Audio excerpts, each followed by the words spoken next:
Healing begins with awareness, understanding, and action. Diane Metcalf. Are you curious about healing modalities, but don't know how or where to start? Which ones are real and what's just a trend? Who to trust to work with you or in your energy? Me too. I'm Chris Greer, and this is Grounding Journey. I've been on a lifelong journey and wanted to dig into a variety of ways to heal along the way and the tools we can use to do it. So I found some neat women who use different modalities to heal themselves and those around them. I invited them to have a conversation with me where they can share about their journey, what called them to their favorite modality, and how they use their tools on their journey and the profound results they've seen. I'm glad you're here. Let's get started.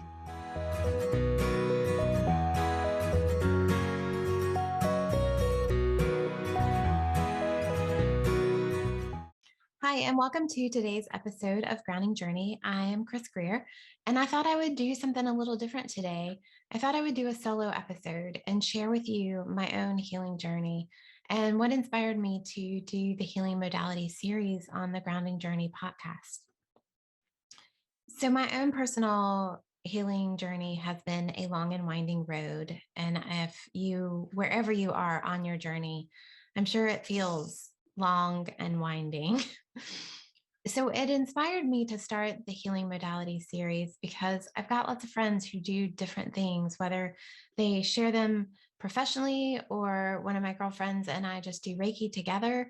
We all have those different modalities that resonate with us. But I always find I'm curious to know why it resonates with somebody and what else is out there.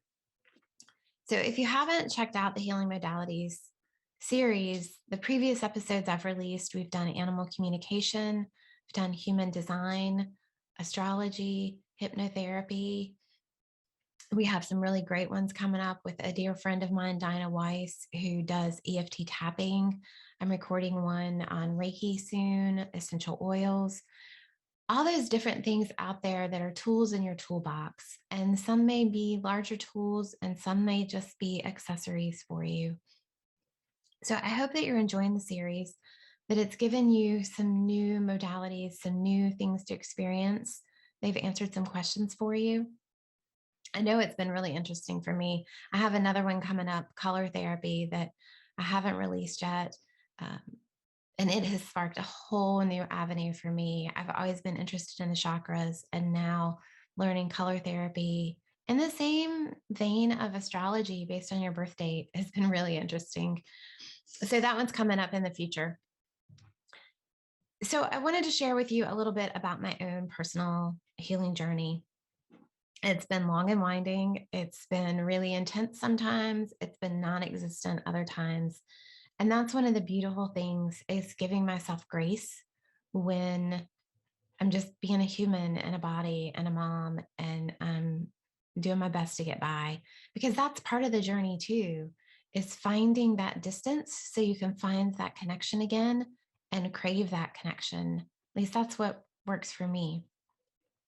So my healing journey, I can see where it started 22, 23 years ago. Um, but definitely probably started way before that. I just wasn't as aware of it. So I'm going to talk more about the physical and the spiritual journey of healing that I've been through. And there's definitely the trauma and the scars and the emotional healing. And I've got some neat guests coming soon that we're going to talk more about inner child and some deeper work.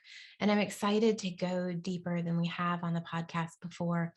But my journey is more health related and spiritual related.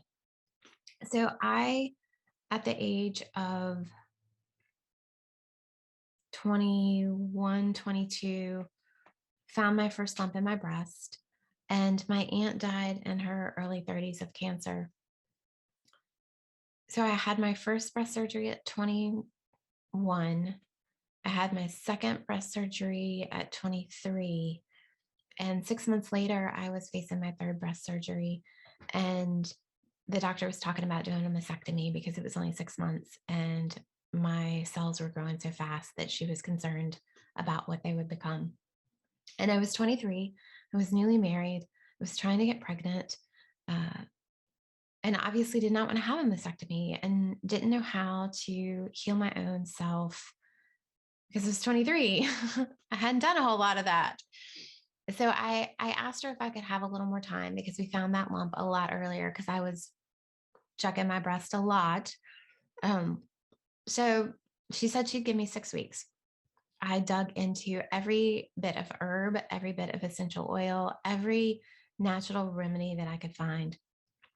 And I went back in 6 weeks after having used some herbs, some supplements, cleaned up my diet, and started using essential oils topically. And at that 6 week mark, the tumor had shrunk. I am 45 now and have not had to have another surgery. I don't have the lumps that I had. I had three incidences within 2 years. So to have gone this long really made a difference. When I was 23, I was also trying to get pregnant with Kevin, except I didn't know his name was Kevin. So I was dealing with breast surgeries. I was dealing with trying to get pregnant and not being successful in any avenue of that. So I found the lump in February, got 6 weeks. So that put me in middle of March. I got pregnant with Kevin mid-April. So I really got my body back. I balanced my hormones. I figured things out by accident. I mean, I didn't really know what I was doing. I was just reading and trying lots of different avenues and trying to see what I could find to make it work. And Kevin will be 21 in 2 months. So that for me was the physical of I have to take better care of my body. I also found out at that point I was allergic to caffeine. I cut caffeine out. I cut frozen TV dinners out. Because remember, I said I was like 21, 22, 23, living on my own. There was a lot of frozen TV dinners. So just bringing my body back into balance and using things like evening primrose oil, essential oils, stuff like that to support my body and balancing it. So that was my first experience of not really knowing anything. And when I'm talking about essential oils, I have some amazing friends who represent amazing essential oil companies. But for me, I found a book because this was 20 some years ago. So it wasn't mainstream essential oils that you find now. I found a book at my local health food co op. I bought some of their essential oils off the shelf that they had, and I started doing stuff. So it's not a matter of you have to be fully educated. You have to do this, you have to do that. You just have to start researching. And that's what the Healing Modalities podcast series has been, is research for you. I'm bringing the books and I'm highlighting the sections so you know what to read. Um, so fast forward a few months, I'm pregnant. I am starting to see and feel things. I'm starting to meditate. I'm starting to find that peace in meditation. I took my first meditation class, and that was crazy because it was at our local community college and there were only two of us in the class. So it was really interesting. But I knew there was something more to it. So I really started dabbling. And, my parents weren't alternative. They weren't hippies. My dad was a Jesuit brother. So I didn't have that upbringing. So I was having to do it all and find it all on my own. Kevin was 2. I had 2 dogs, Mary and Abby, and they were my heart and soul. They showed up when I was 19. We're fast forward now, I'm 27, and Mary's sick with cancer. I remember when I was pregnant with Kevin, and I've made this joke before on the podcast, but I remember when I was pregnant with Kevin thinking, God, I hope I like this child as much as I love my dogs. So looking at losing Mary from cancer, I was trying everything I possibly could. I had started making essential oil products. I was doing a little bit of workshops here and there that I was offering at a local health and wellness center nearby. But I was just playing with essential oils because I'd been doing a lot of research. I had been learning a lot. And so one of the girls who did massage there came to me and said, I hear your dog's sick. I'd love to send her some Reiki. And I remember thinking, what's that? I don't know what you're doing. And she said, well, let's just set a time tonight that you'll go sit by her and meditate, hold your hands out, and just send her lots of love. And I'll be sending her distance Reiki at the same time. And she explained to me that Reiki was just channeling God's loving light and that it was just a healing energy. So I thought, okay, we'll try that. So that night at 8 o'clock, I went to Mary's bed and she was laying there. She was pretty close to being gone. And I closed my eyes and I said a little prayer of protection and a little prayer of love. And I held my hands wide open around her. And I looked at the clock. It was like 8. And so I didn't know how long I was supposed to sit there. I think my friend maybe told me 15, 20 minutes. I don't know. And about 5 minutes into it, I just started feeling the deepest, intense love that there could be. And I just thought, wow, I don't know what's going on, but there's something beautiful happening right now. And then a couple more moments later, I start seeing colors swirling around Mary, and they were really faint, but I could just see it. And it was so amazing to see this love and light flowing around her and swirling and just being beautiful. So that moment, I was like, okay, I need to know more about this. I need to know what Reiki is. I need to find out more about this. And that set me on probably a 2 to 3 year journey of discovering what Reiki was, reading books. At that time, and I don't want to knock anybody because finding Reiki and finding energy, whatever way you find it, is important that you find it. But at that time, the area of the community I was in, Reiki was becoming a really popular thing. Massage schools were offering level 1 and level 2 in one weekend. They were offering master really quick, and it was a class of 20. All the massage therapists or something in the class could do it for the weekend. And that just didn't feel authentic for my journey. I needed to know the real story, the whole backstory to it. I needed to know why and what, where it came from, and the it just like the heart and soul of it. So I started learning, I started asking people who did Reiki. I had several people offer to master me, but it never felt right.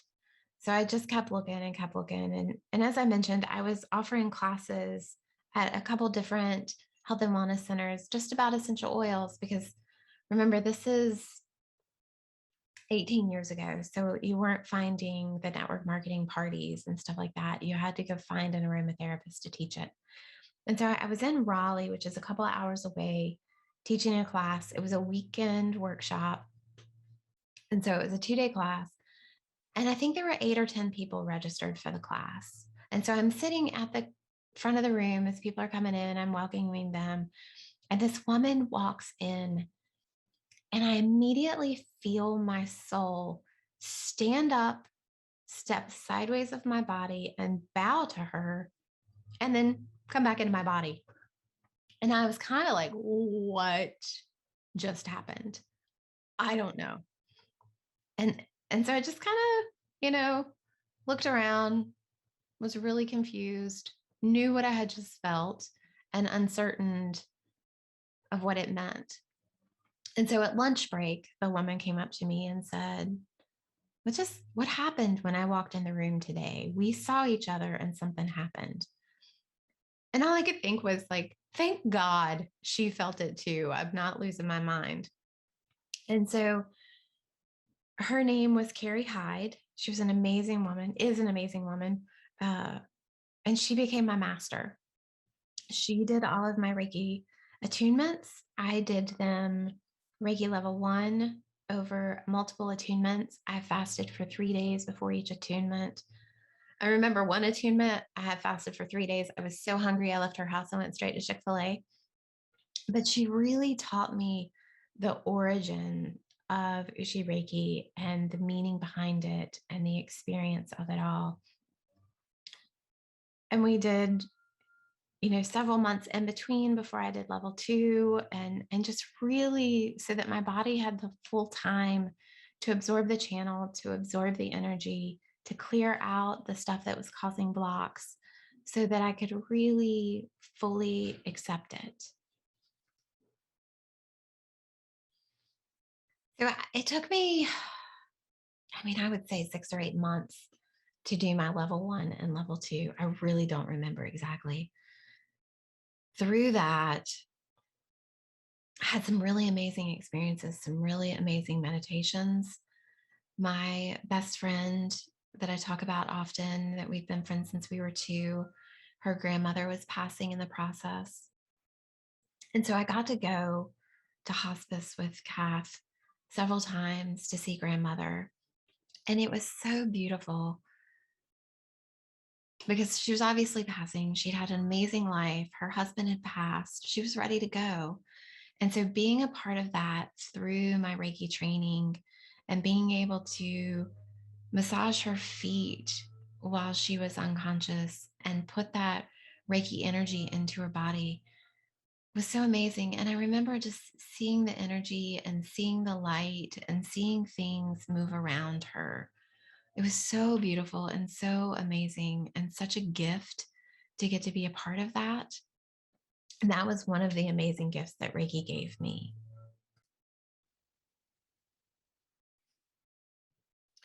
So my journey through Reiki was just really magical for me, and it has remained special. I don't do Reiki for people. I'm really particular about who I receive Reiki from.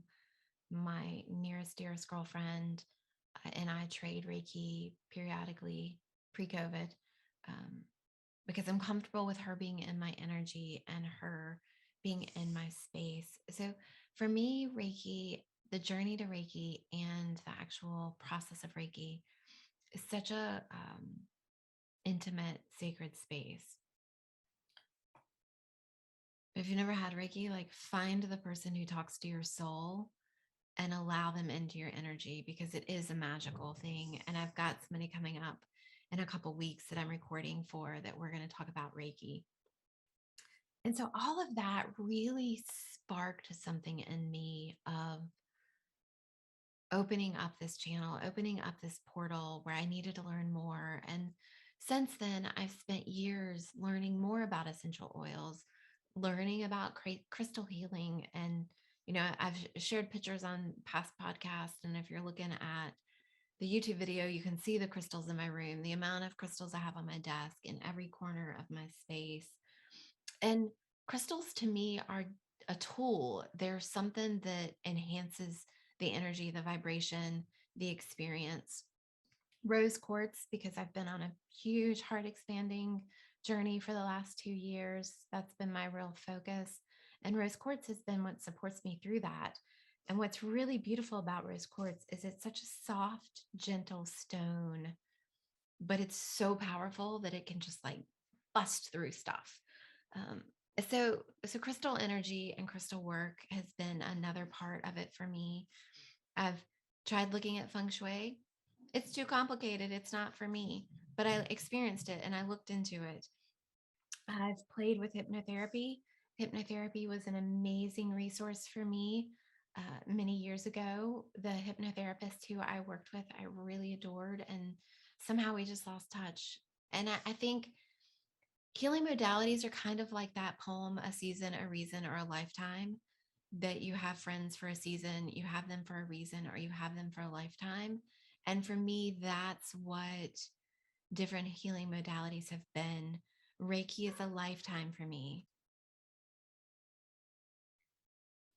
Meditation's been a lifetime friend to me.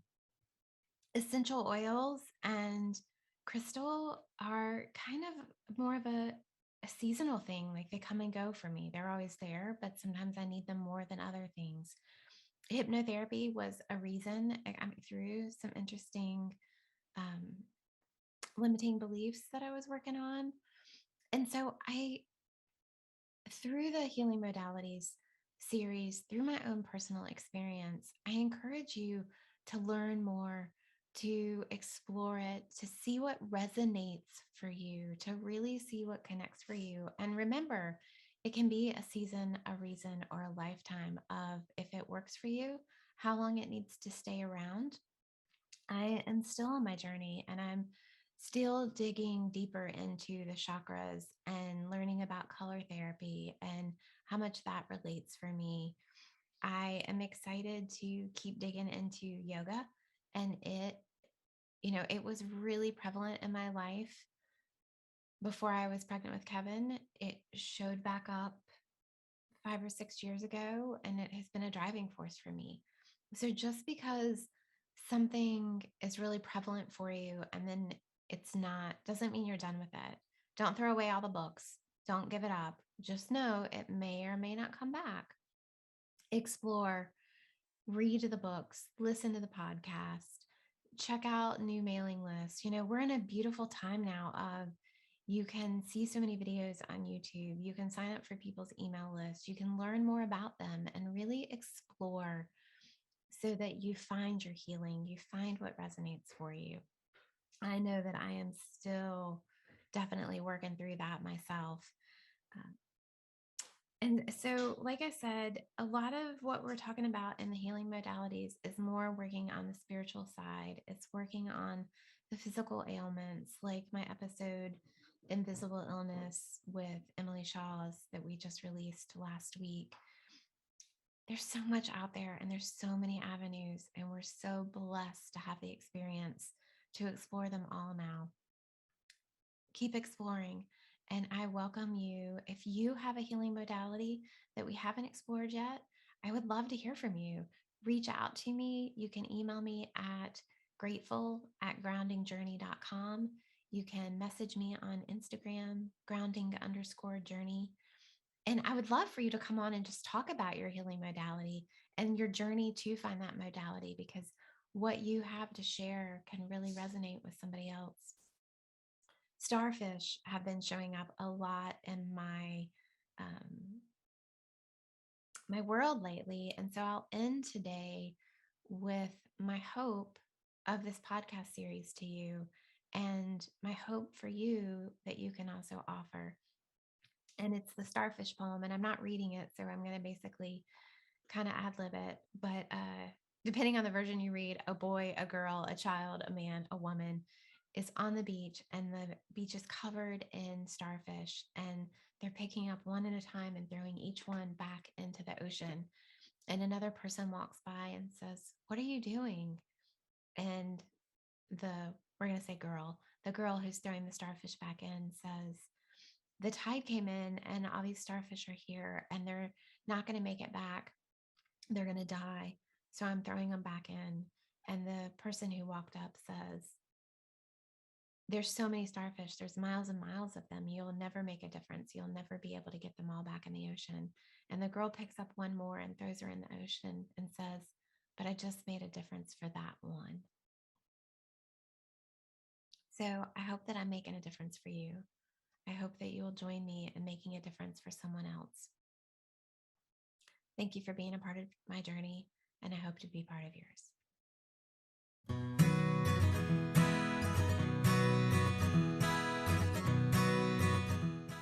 Thanks for listening to Grounding Journey today. To learn more about me and Grounding Journey, I invite you to visit my website at groundingjourney.com and subscribe to my mailing list.